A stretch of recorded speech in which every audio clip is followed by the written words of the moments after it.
the other structure in terms of reviewing its decisions and so on.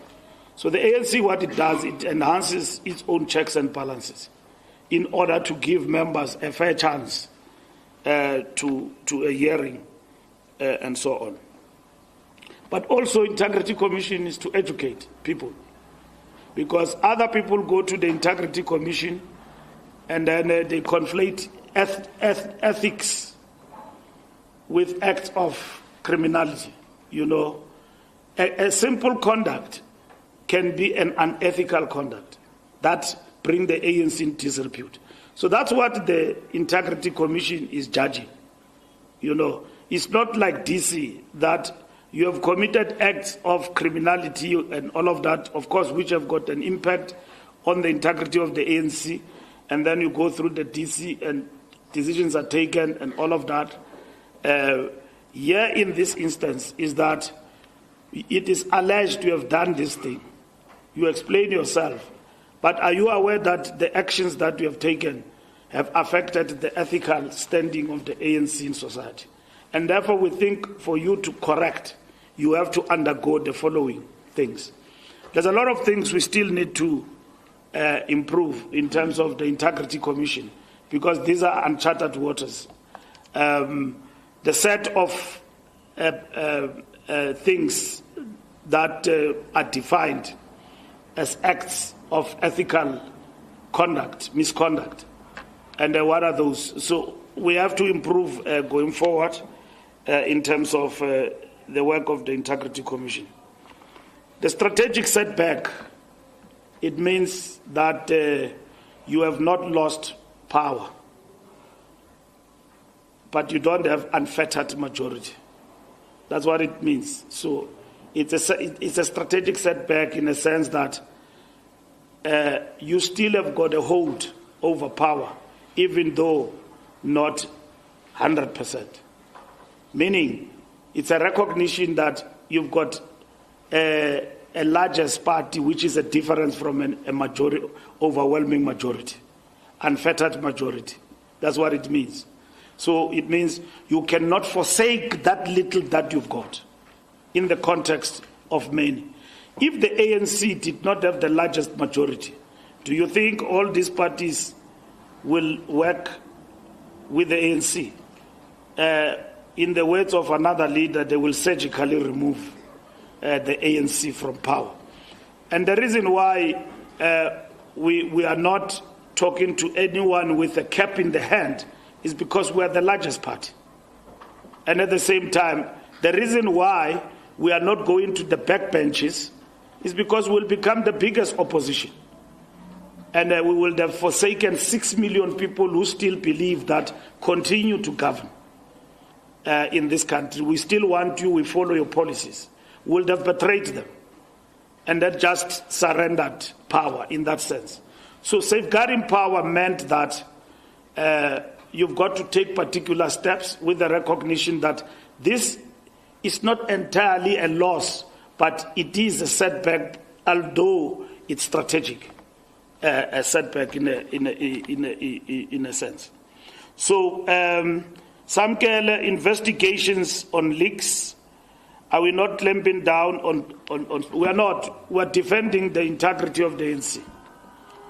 It is wrong for a faceless source constipated with factionalism, overeating factional politics and constipated to distort the ANC at the highest level of the NEC. We communicate this resolution, there is somebody who's constipated there, and then he says, no, that is not true, and is the most trusted. It's the most trusted. And they give you see, when we give people documents in the meeting, those documents are subjected to discussion. They are not resolutions. What is a resolution is what I'm reading here as a statement of the NEC. What I presented to the NEC in the diagnostic report cannot be quoted as a resolve. It's an analysis which has been subjected to a process of discussion. So the faceless source will go to a document, lift things, that have been processed are not decisions of the ANC and give them to the journalist. They don't give you this resolution, the faceless sources. They don't say, no, we resolved that so-and-so must be expelled. No, they say, no, there was a long debate. He was not expelled. It was 50-50. That's what they tell you. So when I come and brief the nation and the branches that, no, so-and-so is expelled, there is a hotline ahead before I come to explain the decisions that says, no, there was actually no decision. The NEC was split in between. And I mean, I come here, I look like Ito, Kinje, and all of that. So the ANC's integrity in terms of is undermined by faceless sources who've got no shame of themselves and their standing in the organization. We can't blame the media for that. The media can't be blamed for working with faceless sources. That's how you operate. But members of the ANC must self-respect. What tools are we going to use to engage? That's our secret also. That one is our secret. But we're going to engage. And we have explained to you publicly that we'll use forensic means to determine who in our ranks have decided to work with the media. And others even go further to brief the opposition. That's it. It's better the media, but opposition is another thing about the ANC and all of that. Now, I was in the National Executive Committee. There were leaks from Saturday, Sunday, about the outcome of the NEC. Ramaphosa cleared, and the Integrity Commission, terms of reference, whatever, enriched. Before that meeting, I said to you, we'll deal with integrity, commission reports. And two, I said to you that we will finalize terms of reference. So, which were not finalized. Now they are finalized. I'm meeting with the Integrity Commission sometime this week when I come back from Cape Town to give them a report of the NEC in detail. What have we resolved? Which cases have we dealt with? And all of that. And so that's what we will be dealing with. So it's not undermining freedom of the press. What we're doing has got nothing to do with the press. It has got something to do with people undermining the communication strategy of the ANC and the standing of the ANC in society by way of miscommunication, distorting decisions of the ANC. If I'm a journalist and Mbalula is your source as the Secretary General, why wouldn't you write? Ubambe inkunzi mos. I mean, upete upopo. The SG is leaking. We are what? Is leaking to Khutatu. Unangapali mfo. When we challenge you, you are going to say, I stand by my source. Yeah. And the law protects you. That is freedom of the press. There's nothing we can do about you. You are protected because you will tell only your editor. Now, we will never know who's the source. So we can't sit with people masquerading as leaders and then which are expected to have impeccable credentials, to respect their organization, and yet they release information. Bayavuza, bakupa imfihlo zombuto, kanjalo nje. So we can't allow that. And of course, you are right. They think that in their mind, we will not find them because there's Poppy Act and all of that. We will teach them that every party, even if it's a security company, anywhere else, when it is attacked, it has got the right to use any measure in the law to defend itself. There's nobody who will come here to Lutuli House and tell me if you leak the decisions of our meetings and I found you, through the law means that I must not defend the ANC. The National Conference is going to ask a question. What did you do to defend the ANC? Members of the ANC don't like these leaks because they themselves are not in the NEC. So, members whom they have elected to lead are the ones who show that they've got no integrity. Actually, they elected wrong people. When we avail ourselves of the record, on the record, that's Mahlengi's role. And if the media doesn't find us on an issue, it's another story. That comment is sought even on difficult questions.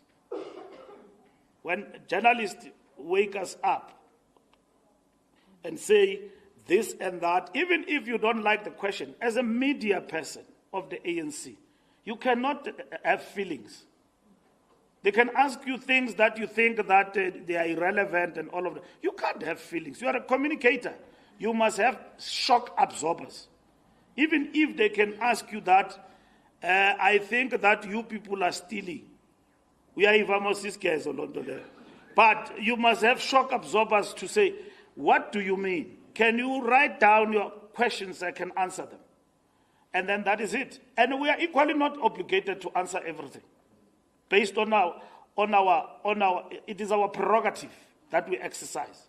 It's a media strategy that every party or individuals actually follow.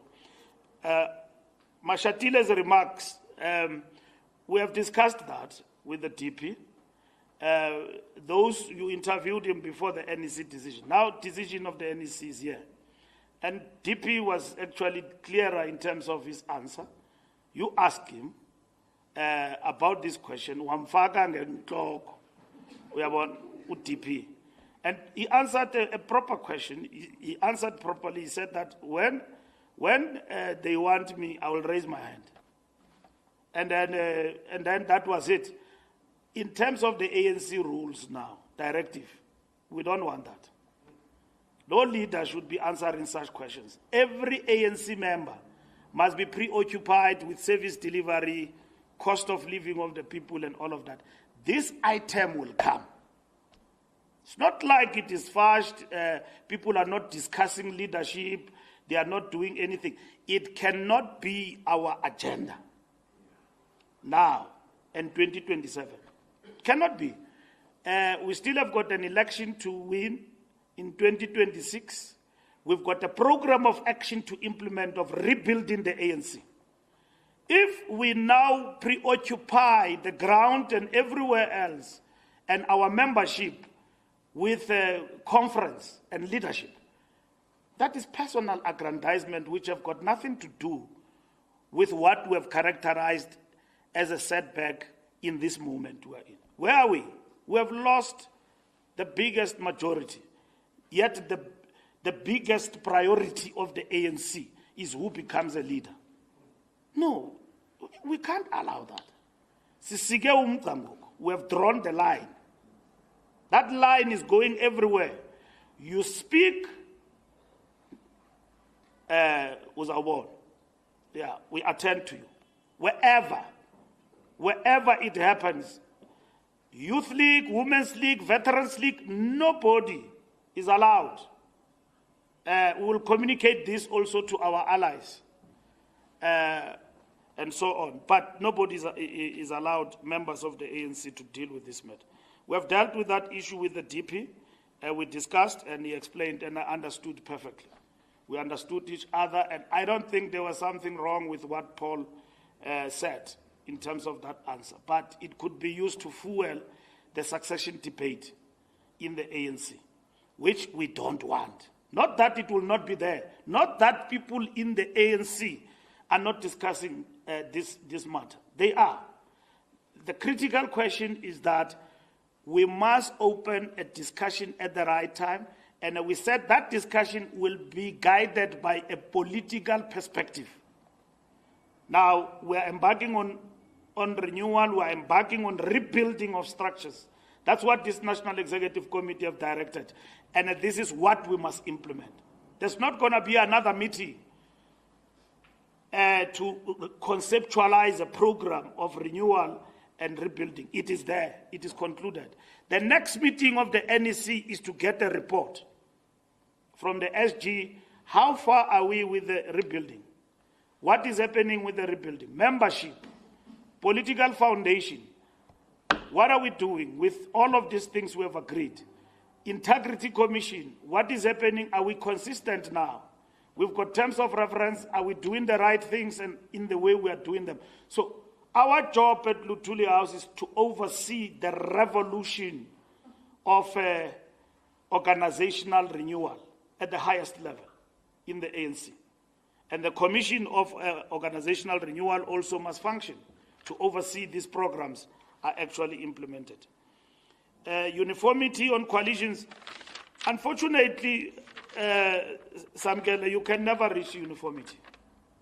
You get into another place, you find that, look, first, our guiding principle in terms of coalitions is that the party with majority must lead everywhere, okay?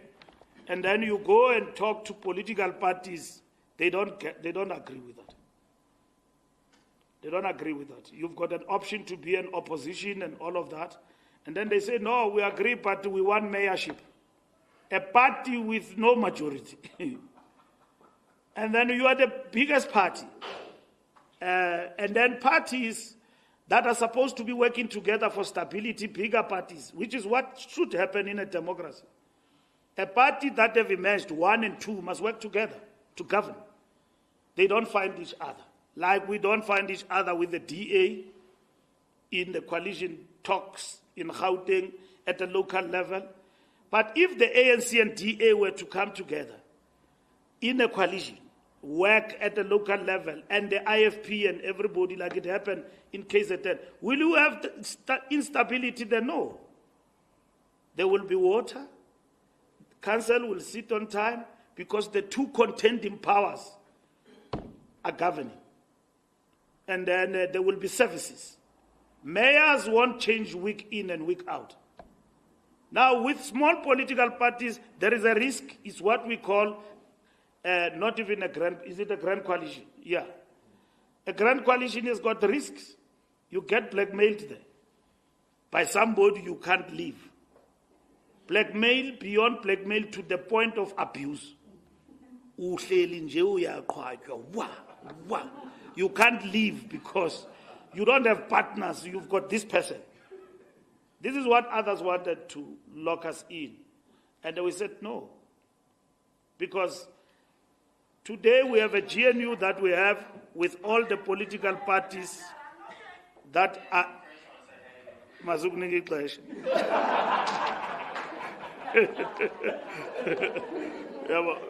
You see, Agbona, you have come with all the nefarious intentions to disrupt this press conference. But I must tell you, you won't succeed.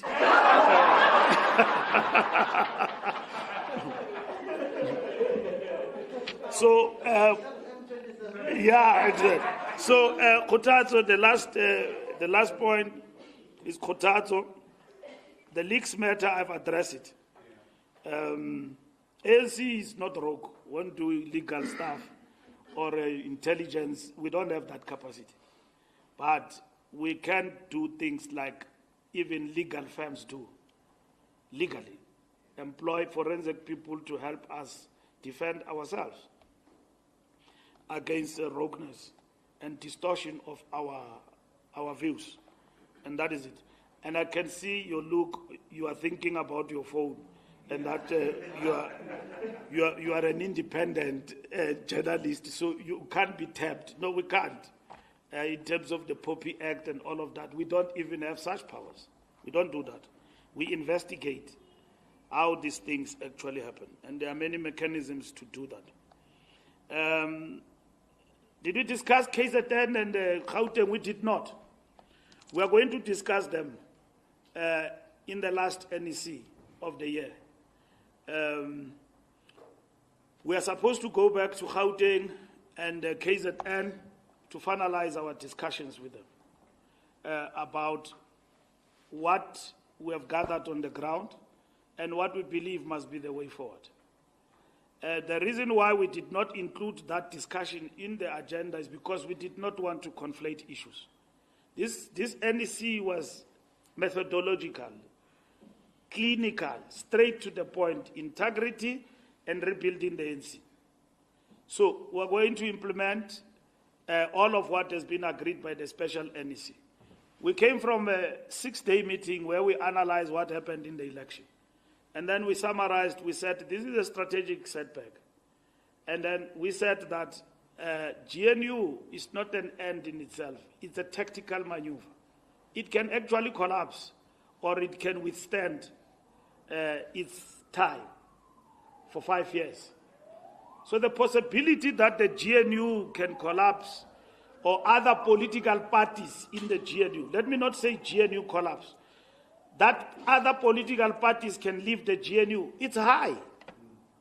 Not GNU, that other political parties can choose to leave, they can. But GNU will not collapse, because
sell out and all of that. As though GNUs in their framework are constituted by allies. It's not correct. Or people who are ideologically aligned. It's not correct. GNU was constituted, and then what happened is that everybody was invited. Those who came with conditions, they ejected themselves out of it. And then they left. They did not leave. They did not even come in. And that's it. So what do you want from us? I mean, Julius Malema, you know he talks too much. And then he says, we want a GNU without the ANC before the elections. And then he's followed by his second in command, Floyd. Floyd says, we want to remove the ANC surgically everywhere. Okay? And then they ask him as a follow-up question, will you be prepared to work with the DA, the Freedom Front, and everybody? He says, all political parties, including the DA and us, we must come together and surgically remove the ANC as ambassadors. Everything that is ANC must be removed. That's Floyd who says that. They must come together as political parties. Now, the results of the elections come and they produce what they produced. Yes, the ANC below 50%, 40%. Now, can they work together without the ANC? The people of South Africa refused and said that the ANC will become the bigger leader in terms of this. But according to themselves, they were going to run this country without us. And that's what they were fighting for. Malema says, surgically remove. He says, we want a GNU without the ANC. Wishful thinking, it did happen, but with the ANC. And then they could not come in to it. And then they started now to invent new concepts. Black front, progressive front. What's that? What's that? Black front. Black front, we can come together every time and again. We have given the Liberation Political Party with one seat in the GNU, the biggest ministry in the government. Biggest ministry. That belongs to a party, I don't know of how many. If PAC had 5, 10 members, we would have given them 2. We have given PA 1 ministry. PA. Sports. It's just that sports make you to be on TV every day. So Gaiety is always there. You see, and is effective. Now it's a pain to all of them. Gaiety and Mackenzie. With 1 seat, you can think that PA have got 15 seats. And then you've got DA with a couple of ministries that they actually have. You've got other political parties as deputy ministers participating in the arrangement of the GNU. What are we talking about? Yeah. Because all sensible people understood that this is not a melting pot. We still maintain our identity. And we knew that the DA will behave like the way it is behaving. Because they are not going to the GNU to sign off death to their political party. They will want to be seen to be meaningful in the GNU. And then that's why they claim things that they found to be happening and claim them as theirs. That we brought these things. That's not correct. We understand that quite correctly. And then the last point is, have we directed the Integrity Commission? We don't have that report that directs the Premier of Limpopo to fire Florence Ratzilane. We don't have that report. We also read that report from you guys, that there is such a report. Here in my desk, it has not arrived. If it arrives, I will table it to the officials and to the NEC to take a decision. I don't have that report. So it's again the other thing I'm talking about, that there are things that are communicated, despite that we rebut these things. And maybe I must come and address SANEF, and I must be educated about this phenomenon of leaking. Not that it is wrong for you, but how it affects us in terms of communication. Because the truth of the matter is that we are being distorted every day. I called Panyaza here. What comes out of the media is clear. It's a WhatsApp group gossip. That he came here and the score is 2-0. And then Mina was lectured by the president left and right. And that is, it's a lie. You see, Now you are sitting there, you are the Secretary General of the ANC, and then here is a gossip. You decide, should you respond to this gossip? We give it credence, what should we do? But gossips, they stick in WhatsApp groups. Those people believe each other. In WhatsApp groups, they believe each other like it's heaven. You know, that is the truth. But you were in the same meeting. The things that they are being reported in the WhatsApp groups are not true. Okay? So that's why I decided to get out of WhatsApp groups, because I don't just sit, I respond. Nangoku with Twitter yam yabona the Integrity Commission ndiyibambile nje. Otherwise kuzawuthi SG is the first who's misbehaving. So I'm just proper, you see. So because my position and my office doesn't allow me to be miscommunicating or to be in tours with people and all of that. SG will every day go Twitter. We are smosh. So I decided to get out of WhatsApp groups because can't pendula pa band screen grab, but Mbalula ut. And then they send it to Kotatsu and they put it headline. Thank you very much. Thank you, colleagues. Thank you, colleagues. I believe we have responded to the membership. Oh, okay. And maybe this is what you go to the state SG and the party show.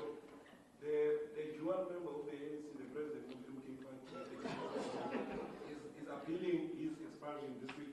What submission is the ANC going to make to sustain expansion? Thank you. Okay, that will be all. After that, we will be adjourned. No, Zuma has appealed, and that matter is dealt with in the appeals. We have been kept abreast. He's obviously in a psychos mode. You can see this thing to him is a joke, that I've got 2 memberships and all of that. And yet, that thing he calls an organization is not an organization. It's a project. It doesn't have conferences and all of that. He knows that he's got 2 memberships. It's been dealt with in terms of the party. From our books, he's not a member. He's expelled. He's appealing his expulsion from the ANC. That's one, so he's not a member.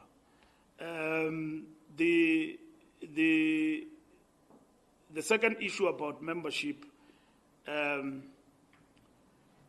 the performance of our structures in terms of membership, recruitment, and so on, it's a task that we believe will want to unveil at January 8 in Cape Town. That includes also the issues of state of branches and all of that.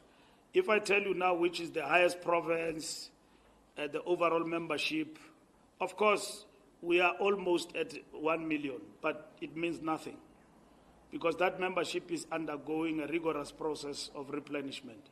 So we want to treat it as a build-up to the January 8, and the biggest announcements we'll make towards January 8 on the work of rebuilding the ANC and the performance of our structures, and those who will be rewarding in Cape Town in January 8 about their performance as good branches of the ANC in good standing. So I understand what you want, but I can only give you then. Yeah, sure. Thank you very much. We are adjourned.